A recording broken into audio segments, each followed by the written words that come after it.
The following is a presentation of the Eagles Sports Network. All right, if you would open us up with a statement about the Wingate Bulldogs. All right, thank you guys for coming out. I'm looking forward to this week. Anytime after a loss, the one thing you have to look forward to is getting back on the field and working at it again. And we're excited about going and playing Wingate this week. And we've got another tough task ahead of us. Wingate's a really good football team, and pretty much dominated the game last week against Lenore Ryan. And very strong, very big, and physical up front on both sides of the ball. I mean, I think I saw on the stats where they rushed for about 350 yards, had like 500 yards total last week. So our defense has got a nice little challenge in stopping the run against a team that does a very good job of mixing up the run and pass offensively. We've got a great challenge of continuing to work to get better on our offensive line against a pretty good defensive line this week. You talk about the defensive line, number 2 total defense in the country. What makes them the number 2 defense in the nation? For them, it starts up front. Like, they're very big and very physical up front on the defensive line. Their guys do a good job of getting off the ball, and they've been able to control the line of scrimmage against everyone they play, which is giving their linebackers a chance to play downhill and clean a lot of stuff up, and takes a lot of pressure off your secondary, when you got guys in the quarterback's face and creating problems. Kyle Johnson, quarterback for them, rushed for nearly 100 yards last year against you talk about the run-pass balance. What dynamic does he add back there in the pocket? As times progress, he's done a very good job of taking what the defense gives him. A lot of times he's set back and he's set up to throw and there's nothing there, so he does a good job of escaping, and they've given him a lot of design runs, and he reads it, and he does a good job of just getting in the right position, making sure he takes the right read. What's the team's mentality after this past week's game? We're looking for, we gave them this morning off, and they had Monday off because we're on fall break. So we're looking forward to getting the guys back in, but felt really good after the game on Saturday. Guys were still upbeat and positive because there were a lot of good things you could take away from that football game, even though it was a loss. We thought we did kind of still improve in a lot of areas. And, anytime you're competitive, and I think this team's competitive, you're going to come out every week and give it the best you have. Obviously, with the high amount of sacks last week, the offensive line has a challenge ahead of it this week. What kind of adjustments do you make up there? The biggest thing there is like still looking for some type of consistency. Like, we still hadn't put the same group on the field 2 weeks in a row, and I know that's something that they'll go and try to attack. But I think the biggest thing for us is challenging those guys to kind of develop themselves and do it better than they did last week. We may have to make a couple adjustments on how we protect. I know one adjustment we made last week was putting Noah in the shotgun to try to buy him a little bit more time to get the ball out of his hand. How, with the shotgun situation and trying to continue to throw the football, how much confidence do you think that Noah Suber has, knowing that when he drops back, sometimes there might be pressure?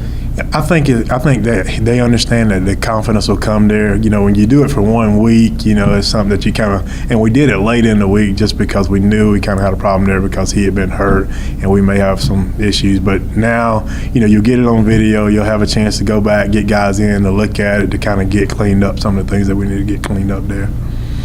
What's the biggest challenge for the defense this week, trying to stop a team that is second in the conference in running the football?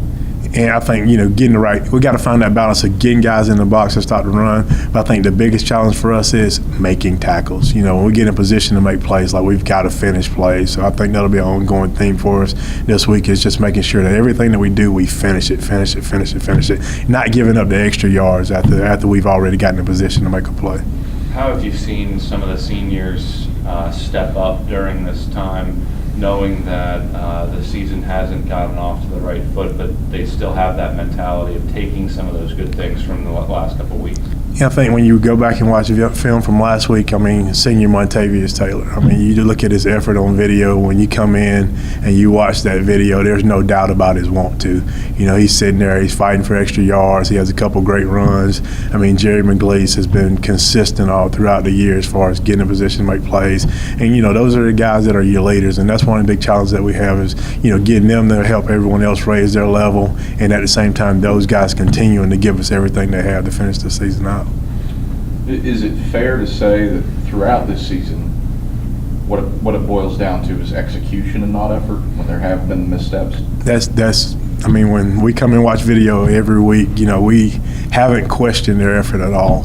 We just got to get better at doing the things that we do, and execution is what's got to get there. And so sometimes you tie the execution and the want to, but when we go back and we always grade, the specifics, we'll grade their technique, and then we'll also give an effort grade. The effort grade's been there. The technique's the place that we've really struggled.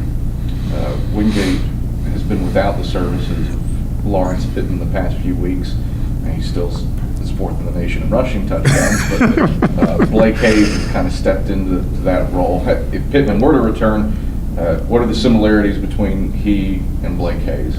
I mean, differences? Both of them are big, powerful backs, and I think there's not a whole lot different. I think their scheme fits both of them perfect.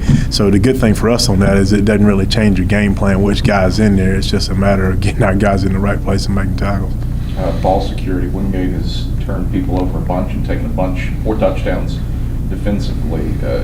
Any extended emphasis on maintaining care of the football in this one? And that's one for us. Like when we look at our top 3 things we want to do is think fast, play fast, and take care of the football offensively. And so I think we'll continue to do the things that we do to make sure that we keep the ball and don't give it back to them. Lane Bloom, 3 games this season where he has 13 tackles, 4th in the league in total tackles. What kind of a season is he putting together? I'm so proud of Lane. When you look at Lane and where he's come from to where he's at now, one big question was like at the end of the year last year, he kind of growed and developed into being a guy that we felt like we could count on. And then you watch him transition from being a good player last year to kind of being a dominant player for us this year. I'm so proud about him and his development, but it points back to him and his attitude. One thing at Lane Bloom, I mean, whatever he's doing, when he was just chasing kickoffs, he gave it everything that he had. And now that he's playing defense and, you get that effort and you get that want to, and it's really giving him a chance to be a good football player.